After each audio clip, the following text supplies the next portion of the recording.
Hey guys, welcome back to my design principle series. In this video, we will deep dive into single responsibility principle.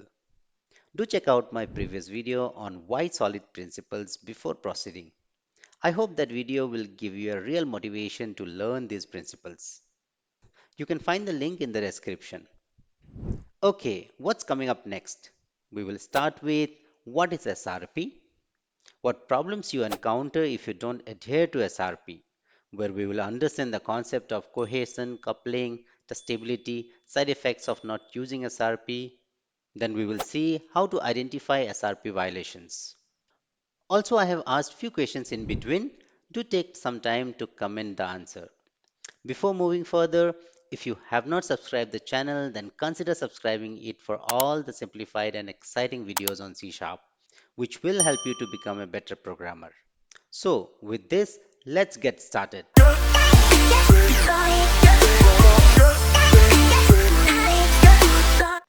As we have extensively discussed in part 1 why solid principles, that explains comprehensively why it is important to write a maintainable software. If you implement your classes with clear separation of concern, maintainability of your software will be much easier, regardless of how complicated your application becomes. Even for complicated applications, a good class implementation can result in extremely expressive code. That is where our single responsibility principle helps. This principle determines how we should modularize our application. As the name suggests, this principle states that each class should have one responsibility, one single purpose. This means that a class should have only one job, which leads us to another definition defined by Robert C. Martin. A class should have one and only one reason to change. Now, what is this reason to change? Reason to change is nothing but the responsibility of the class. A module or class or method which has single responsibility will have only one reason to change. Now let's discuss quickly what could be the responsibilities in a software application. At component level, I may have a component responsible for the UI, a component responsible for providing a simplified interface to the UI. We often call it as facade layer, a business layer component, and a component solely responsible for data access. I may have other responsibilities like logging or tracing and many more. It depends on kind of software you are developing. Now these are the single responsibility divided at component level. Now if you take one of the component, let's say data access, then we could have again classes having single responsibility. Perhaps for dealing with configuration, database connection, or maybe a class having one and only one reason to change, that's reading data from the database. Now you can further take this down to a method level responsibility. Let's take our read data class. It can have methods which has again only one reason to change, like connection string and maybe read one data or maybe read all data. But important is these methods have one and only one reason to change. Okay, enough about dissecting the definition. You must have now a good idea about what is single responsibility. Let me ask you a question. Take a moment to see this method and identify how many reasons are there to change save order method. If you have enjoyed the video so far, please do comment below. Let me see how many reasons you have identified. Now let's discuss our next topic. What problems you encounter if you don't adhere to the single responsibility principle. To understand the problems, you must understand coupling and cohesion. The concept of the single responsibility principle is closely related to these two concepts. In tightly coupled application, the classes are designed in a way that one class knows a lot about inner working of other classes and is usually highly dependent on each other. Making a change in a tightly coupled application is difficult as it often requires changes to several other classes. Contrary to this, we have loose coupling. In a loosely coupled system, the components are detached from each other. The classes have least possible direct interdependencies. Hence, Changes in one component requires minimum changes in others.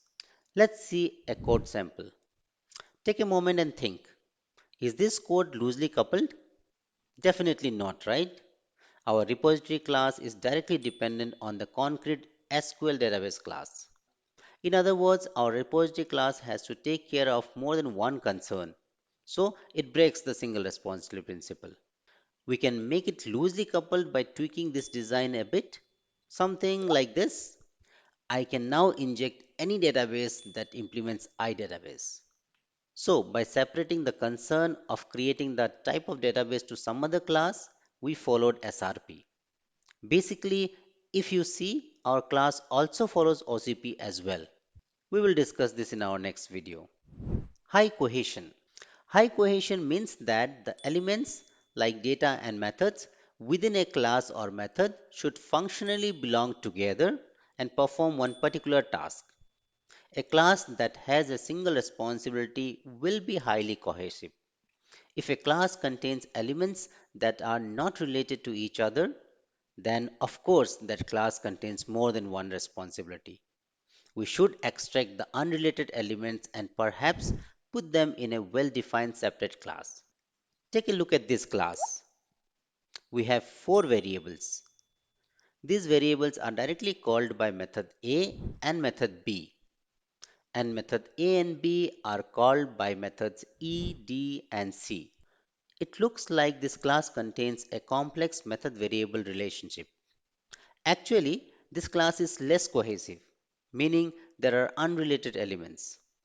If you focus a little bit on the methods and variables that are closely related to each other and bring them together, then we get this. Hey, this looks a little simpler now, right? Now, since there are two closely related groups, it is basically asking you to create two different cohesive classes. Now, these classes could be easier to read and test. I think such classes could be the one which will have only one reason to change, isn't it? Think about it. Now, let's see a few prominent disadvantages of not adhering to SRP.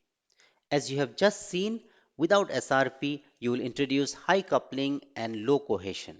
A class having all closely related responsibilities together is called highly cohesive, which is much easier to read and debug. Coupling is the indication of the relationship between your modules. The less directly the modules are dependent on each other, the more loosely coupled your application will be. If it does not follow these principles, then your class might look like this, which might be a nightmare for you to debug and add new functionalities to. This brings us to second disadvantage, classes with too many responsibilities. Such classes are also sometimes called God classes, meaning a class that can do everything. Such classes are hard to understand and hence difficult to isolate the problem area and fix bugs. As Robert C. Martin has mentioned in one of his books, you read 10 times more than you write. So I guess it tells you how important it is for us to write readable code. Let's move to our third disadvantage. If your class has multiple responsibilities, then testing such class would be very difficult. If you make a small change to such class, you have to test all the responsibilities, which leads to an increase in time and cost. Let's move to the next problem of not adhering to SRP. Impacts parallel development. Let's say two different developers are working on different concerns and both have to fix something in the same class. Think about it. Don't you think one developer has to wait for the other developer? Isn't it a waste of time? Let's move to our final disadvantage. Your code becomes fragile. I have discussed enough in my last video about code fragility. Say you have a class something like this. Let me ask you one question. Is it possible to fix something in one method and break the responsibility of another method? Of course, it is possible, right? Now you can see here is active is equal to true and is active is used here. Now say you have to fix some bug in the isUserValid method, and for that you need to make isActive to false. So you go ahead and make it. But you miss to check that isActive is also used in send customized login message. So, unknowingly, you can break the requirement of the send customized login message method. It is basically a cycle. The more responsibilities your class has, the more often you need to change it. More likely that you get bugs and you change code again and the cycle goes on. Clearly, such classes are a maintenance nightmare. Now, let's quickly see how to identify SRP violations. If your class has too many dependencies, that could be a sign of SRP violation. Now, if you see this code example, you can see so many responsibilities are injected here. Perhaps this class is doing a lot more than what a shopping catalog class should do.